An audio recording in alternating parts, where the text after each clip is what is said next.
Hello. Assalamu Hello. alaikum. Can you hear me? Yes, Assalamu Yes. alaikum. Ahlan wa sahlan, Dr. Abdulrahman. Most welcome and Ahlan, thanks Dr. for Akasha. sharing in Thank our you very program. much for the invitation. It's a pleasure always to be participating in these great activities that it's done by Prof. Akash and his group, definitely. So, my task in the next 15 or 20 minutes is to talk about EUS management of pancreatic fluid collection. And this have been for a while. We're talking about long time with different techniques that have been developed. So I'll try to go through them quickly and just to show some evidence behind that. So here are my disclosures. As we all know, pancreatitis is not an uncommon presentation in the emergency department, and it's quoted at around 25 per 100,000 population of the states have been presented with acute pancreatitis. If we look into the mortality, though most of the cases are mild with mortality rate of less than 5%, if we talk about all over mortality in the literature, it's quite high. It's around 10%. And as we all know, we teach our students, residents, and fellow acute pancreatitis, when it's severe and necrotizing, it is a multidisciplinary kind of treatment that more than one specialty can produce a better outcome for those patients. Now, if we talk about the prognosis and mortality of acute pancreatitis, as you can see here, 80% present with mild presentation. There will be no organ failure, no peripancreatic necrosis, and 20% will have moderate to severe acute pancreatitis with organ failure. For the mild ones, the mortality are really rare, and those patients can be admitted for a few days and discharged with no problems. For the moderate to severe one, around two-thirds will continue to have sterile necrosis, and around 33% will have an infected necrosis.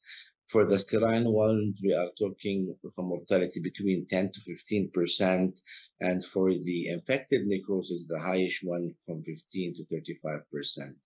Here, where we have really to take care about treating the patient appropriately, doing a good follow-up, and have a very good multidisciplinary approach to treat those patients. Now, there are many causes of pancreatitis, as we all know, and the two main culprits, as everybody has it in his practice, is either alcohol or gallstones. Now, it's very important when a patient presented with pancreatic fluid collection to look into the evidence of necrotizing pancreatitis. Now, if this is there, then that's what we call the acute necrotic collection.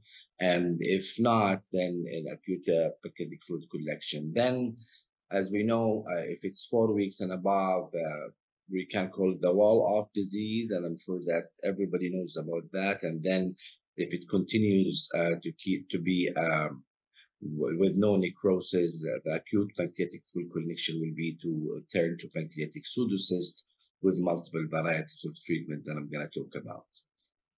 Now, as you know, in the past, and I think it's getting much less now, is to drain a pseudocyst or to clean a wall of pancreatic necrosis retroperitoneally with a video-assisted retroperitoneal debridement procedure, where they basically go between the left kidney and the spleen, and then they access the retroperitoneal space and they start debridement. And we know the endoscopic, transgastric, or even transduodenal sometimes cystogastrectomy. Now, what are the prerequisites if you want to drain a fluid through EUS guidance? Of course, the patient has to be symptomatic and to start this procedure. Now, we have to wait. Now, maybe it's not the exact rule, but we stick to the classical one of being well-formed wall of more than 4 weeks.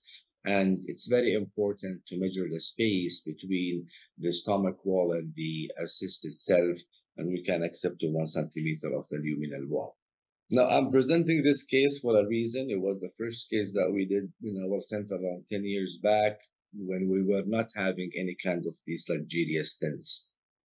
So this is a 38 years old male with recurrent alcoholic pancreatitis, presented in October 2013 with abdominal pain. And he was having vomiting and fatigue. His labs were normal on presentation, biceps curve 2, admitted, treated conservatively, and was discharged. In a follow-up in my clinic, his CT scan showed a large pancreatic pseudocyst compressing the stomach wall, and the patient was really symptomatic, as you can see here. So this is the first thing that, with the out of the plastic stent, when you basically go measure the wall and see how big is the cyst. And after that, you go and introduce your 19 gauge needle, having it inside. After that, introducing a wire, loop it. Then you go with the classical cystotome of a pure cut between 80 and 100, whatever you prefer.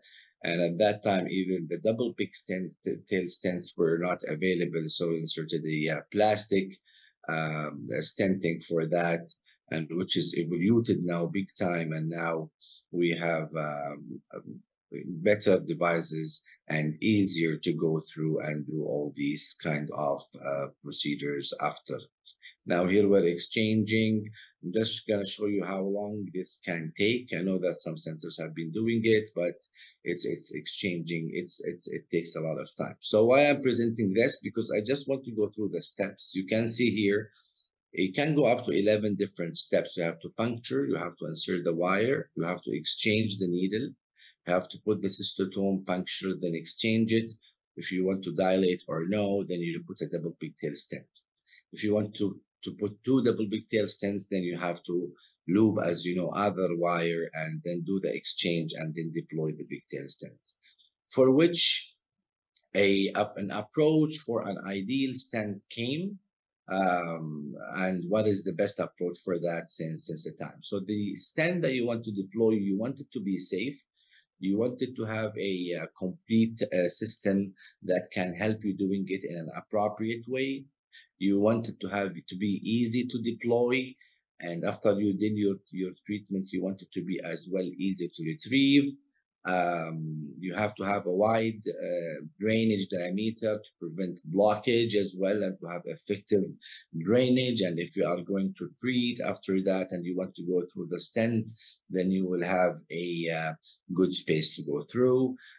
It's very important to have an anti-migration design. I'm going to talk about the data about that. And then it should be really an ideal price so that you can perform it and can be cost effective. Now, the market is having more than one kind, as you can see, and each gastroenterologist or advanced endoscopist has his preference to do, and these can help actually treating many cases for that. So the idea is, as we said, it's lumen opposing metallic stenting. So it opposes the targeted lumen that we want with the stomach wall for the cystogastrostomy, and with the duodenum for other indications as well. Now, I just put this slide because I found it interesting. So this is a 10 French stent here, a plastic one. And if you insert 3 plastic 10 French stenting, this is the lumen that you're going to have to drain. And this is a 15 lambs stent, and you can see the difference in drainage between these, and that is the way, maybe even for other indication, that probably the food impaction is less and other complications can be less as well. Now, there are European approved indications for lambs, and there are other off-label, but it's used and it showed cost effectiveness. So the cystogastrostomy, the cholecystoduodenostomy, and the choledochocystoduodenostomy are the one which are really approved so far. Now, this is other patient who came with acute alcohol. With cholangitis, and WBC was 16.5. He was cholangitic with a high bilirubin. And then EUS showed basically a dilated common bile duct with a large stone of 2 centimeter, performed ERCP spyglass with lithotripsy, and then the patient was discharged after the 2 days, presented to our clinic later with no complaint actually amount of nausea and vomiting that had been developed 2 weeks before his presentation. So his CT scan showed a normal immune system with no stone, but there was a wall of pancreatic necrosis at the head body area. So here you can see the wall of pancreatic necrosis. You can see the difference in the structure. You can see the solidity in this kind of organ. And then, as was presented by my colleagues, we just deployed this stent. And this is the distal flange, will come in a while. And it's a very important to put it to have a cone shape kind of stent, so that you will not deploy the proximal part in the gastric area in the retroperitoneal space and the other space. Now, there are two ways to deploy it. You can see the black marker here, and when you have that black marker, you can just deploy the stent, or you can deploy stent inside the scope, and you can just torque clockwise, and then you deploy the stent. Then you will have a drainage for that. For the treatment that you want to have. Now this is 2 weeks later when we came. We dilated the tract a little bit, and then this tract have been decompressed, and then after that the wall of pancreatic necrosis treatment have been started, and the patient did well after that. After, you can see here, this is not a really clean one. It's reasonably, I mean, a dirty one. It's a clean one probably, but then you have to treat that with a lot of appropriate kind of instrument that you have, and then you follow up for that. So let's go about the evidence. So if you compare plastic with fully covered metallic stent and lamp stent for wall of pancreatic necrosis, Sadiqi and his group 5 years back produced a good number of patients that confirmed that the mean number of endoscopic sessions for wall of pancreatic necrosis resolution was less than in LAMS, followed by the fully covered self-expanded metallic stenting. And then the success rate was very similar for the metallic stent, and the plastic ones were little actually. And the patient that required radiological or surgical help for final fluid therapy was much higher in the plastic stents compared to the fully covered self-expanding metallic stent and LAMS as well. Now, if we look into the stent occlusion rate, it's obviously clear that the plastic ones has a high occlusion rate. This study quoted 26 out of 121 patients with the fully covered stent have an occlusion, and only 3 out of 86 have been including stent. The migration as well were the highest on the fully covered self-expanded metallic stent, and theoretically that can be understandable because there is no really good lumen opposing that can prevent migration, followed by the pigtail, and there was no migration of LAMS in this case. Now, bleeding issue, I'm not going to talk about, but this can basically, with two small studies that are 5 years, and probably there were a bias due to the small group size, and they were quoted a high bleeding rate after the LAMS procedure that they done for cystic gastrostomy. After which a gut study that came in 2018 with looking into a total patient of 2060 using the LAMS procedure, the LAMS stent, comparing the PPC with wall of pancreatic necrosis, though they kept it for a longer time. As you can see here, the adverse effect of bleeding was 1% for the pancreatic fluid collection. The severe bleeding was 1%, and they quoted in the study that the wall of pancreatic necrosis was 5%, and the 3% were having a severe bleed. And this is a summary of those patients with different kinds of stenting. 3 of them admitted to the ICU, and most of them was treated with embolization and removal of the stent afterwards. Now, this is a very recent head-to-head comparison trial between endoscopic ultrasound guided lumen approach, lumen opposing metallic stent and plastic stent for treatment of pancreatic fluid collection. It's basically a review of all the articles and meta-analysis that have been included in this study. As you can see, there are 13 studies that have been included. The total number is around 1,600, and you can see that 600 were having LAMS and 900 was having a double pigtail stenting. Now, if we compare the success rate, the technical success rate in all the studies that worked in both types were similar with those who have been doing a good number of procedures. So there is no difference in the technical success rate as per the study. And the clinical success rate was a little bit in a favor of LAMS, but both of them were having a very high number with no clinical relevance or a difference. The same was happening basically for the world of pancreatic necrosis. If we look into the adverse event, the LAMS have been quoted to have 16%. The double pigtail stent is 20%. And if we look into the subgroup analysis and the causes, you can see that the bleeding happened more in LAMS of 5%. Compared to 2% in the double pigtail stenting. The migration were higher in the plastic stenting, and the mortality were almost similar. So if you look into the all adverse event, the LAMS one have been having a favorable outcome comparing to the double pigtail stenting. Now you still can have complications. This is a patient who presented with the LAMS, and he's having a tissue overgrowth at the gastric flange.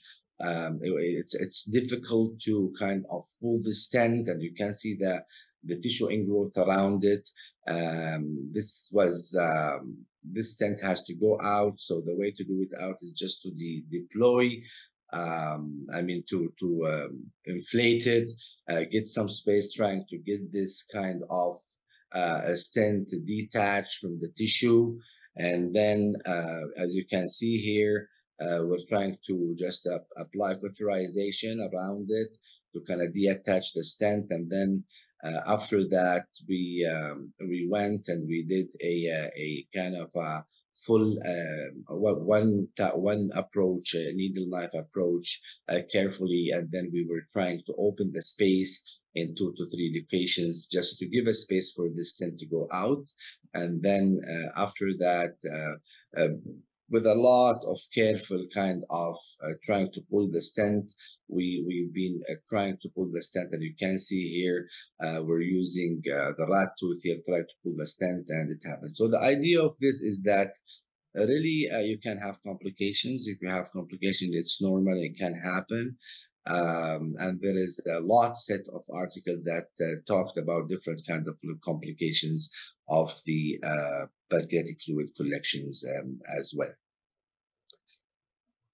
So if we this is what we do usually at King Faisal Specialist Hospital. If you have a world of pancreatic necrosis or pancreatic collection, if the patient is asymptomatic, we just treat them conservatively with a follow-up. If they are symptomatic, then we consider endoscopic drainage. Now, there are some patients who's accepted by other sections and departments, so they can go to percutaneous. Now we're trying to get them all under endoscopic control.